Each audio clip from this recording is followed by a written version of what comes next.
beaches, another whale washing ashore, this time in Pacifica on Lindemar Beach. In the past 4 months, a dozen dead whales have washed up on various shores. We're rocking and rolling up here. A longtime Tahoe dweller, Lynn Thompson, shaken by a morning earthquake. This summer, I have felt two of the strongest that I've ever felt. The most recent quake was part of a sequence that started late last month. Well, this area has seen a number of earthquakes over the last month. Also new at 11, 3 more dead whales popping up in San Francisco Bay. The Marine Mammal Center confirming the recent discoveries in a news release this morning. Now, it says that the whales are believed to have washed ashore between April 27th and May 4th in Tiburon, the Port of Oakland, and Angel Island State Park. Now, due to the locations, the mammals being inaccessible and unsafe, the center says they have not determined their cause of death. NBC Bay Area's investigative unit, they've been tracking the cause of all of these dead whales popping up in the San Francisco Bay. We begin with breaking news in the Lake Tahoe area. A series of earthquakes that caught a lot of people's attention tonight. The largest of the quakes, a 4.7 magnitude. And heard really loud kind of like movement and could tell the walls. It felt like the walls were going to fall in. And the lamp started shaking. Dogs started barking. Felt like it lasted a minute. It was probably only about 15 seconds, but it was the strongest earthquake I've ever felt. She's not the only one who felt it. Lots of people felt it, not just in the Tahoe region. The quake was widely felt. People reported feeling it even here in the Bay Area. Actually, 3 earthquakes near Independence Lake. That's about 10 to 12 miles north of Truckee. Right here north of Truckee. Now, doing some research on the faults in the area, we did see the largest, closest fault to all of this activity is called the Polaris Fault. And here's the real interesting thing about this. It was discovered in 2011, so this is definitely a fault to pay attention to. Now, this did get me thinking, of course, about the Bay Area. Did some tracking here. 5 earthquakes the past 24 hours, but again, much, much smaller, 1.1 to a 2.4. And you know what? Some shaking up there in Tahoe today, rattled by a quake this morning. And it was felt all the way down here in the valley and in Sacramento. A magnitude 4.2 quake hit right in the middle of the lake. It was followed by several aftershocks, too. It even interrupted a meeting of the Nevada State Legislature, shaking the plexiglass that was right in front of a speaker. Clearly going up in price, and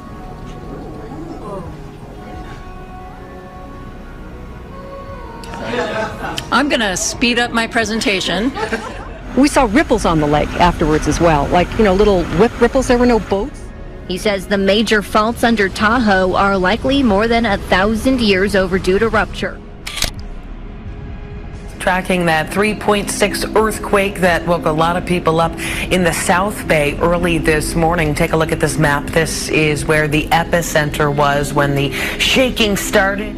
Quick reminder that a lot of people, the most common fault that they know about is the San Andreas Fault. However, this one happened on the Calaveras Fault. So for those of you who are new to the Bay Area or maybe don't know, we actually have 6 significant fault zones.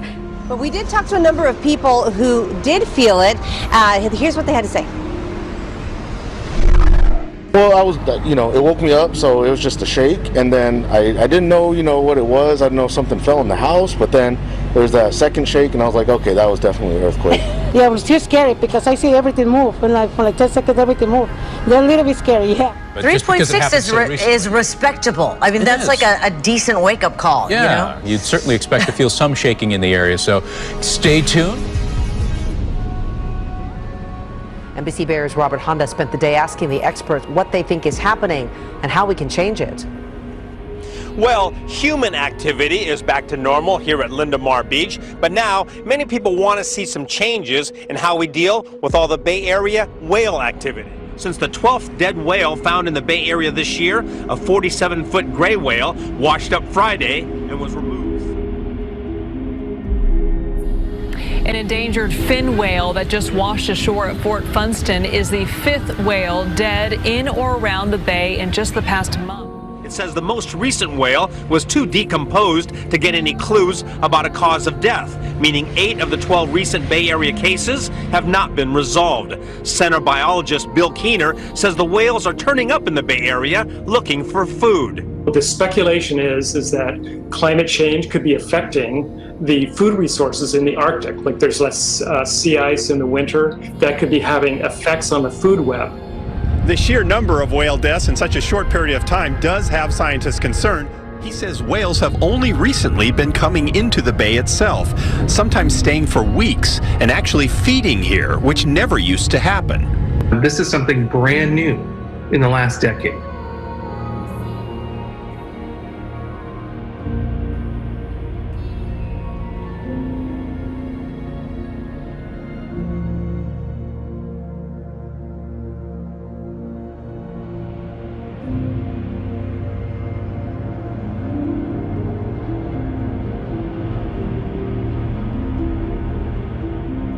Dozens of birds are being found stunned, confused, or dead near the World Trade Center Memorial. And bird advocates say a glass railing might be to blame. The New York City Audubon Society says this happens most during the spring and fall migration period.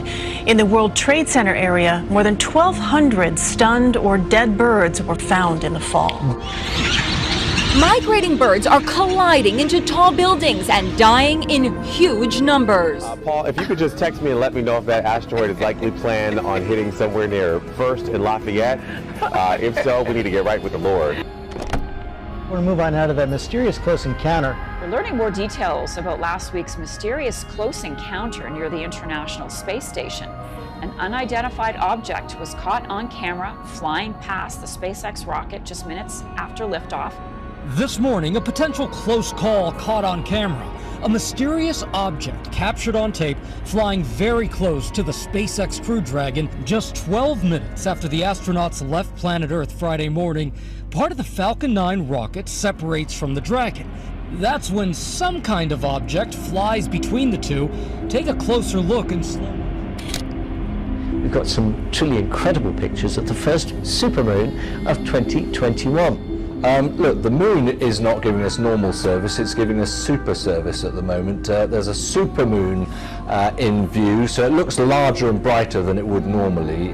This phenomenon is giving us pictures from all around the world at the moment, so let's just have a look at a few of those. This is a few hours ago. The pink supermoon lit up the skies around the world last night. But is there anything we can do now to protect our planet? Well, actually there is.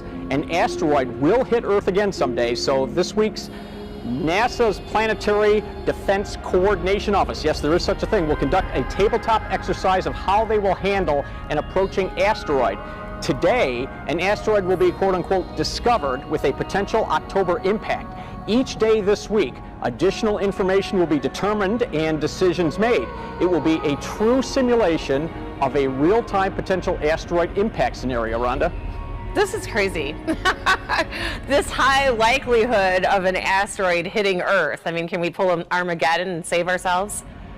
Well, we are actually going to find out soon, because later this year, NASA is going to launch a project called DART, which stands for Double Asteroid Redirection Test, and that's going to impact the asteroid Dimorphos in the fall of 2022, and that's with the intention of changing its orbit in space. And let's hope it works, because that would be our one chance to save ourselves if one of those things is coming toward us.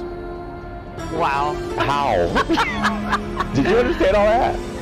Of course I did, especially Right. the asteroid Dimorphos. Yes, exactly. Dimorphos. Paul, if you could just text me and let me know if that asteroid is likely planned on hitting somewhere near First and Lafayette. If so, we need to get right with the Lord.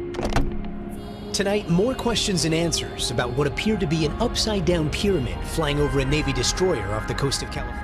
For years, the U.S. military has encountered mysterious objects that seem capable of traveling more than 11,000 miles an hour, or able to transition from air to water without slowing down.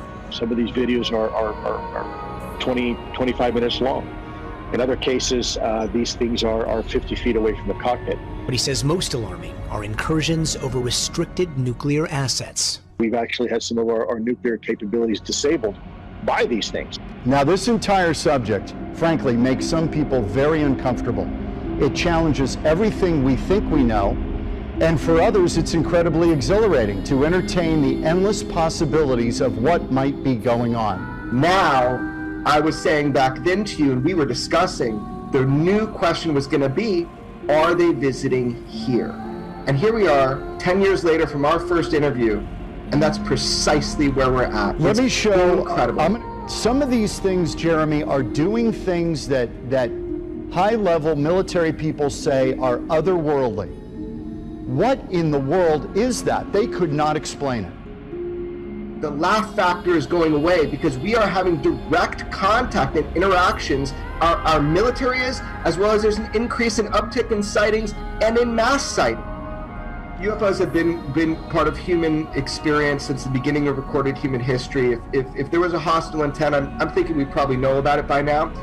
It seems more like a performance, like a dance, like a I see you, you see me. Have any targets up here? We just had something go right over the top of us that, I hate to say this, looked like a long cylindrical object. It almost looked like a cruise missile type of thing moving really fast that went right over the top of us. Now that was the American airline pilot encounter, but when the pilots encounter this stuff, far from dismissing it, they are just, as aeronautical folks, they look at it and say, that is amazing. What is that? And you get a lot of that in some of these descriptions. And we're not saying aliens are visiting, we're just saying there is stuff out there that credible people, Defense Department people, Navy pilots, commercial pilots are seeing that simply at this point cannot be explained.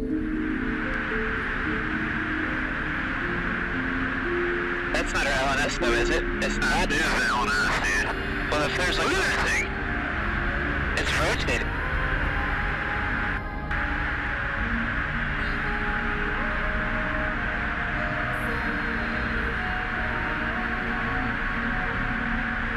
And that's the one that dives into the ocean.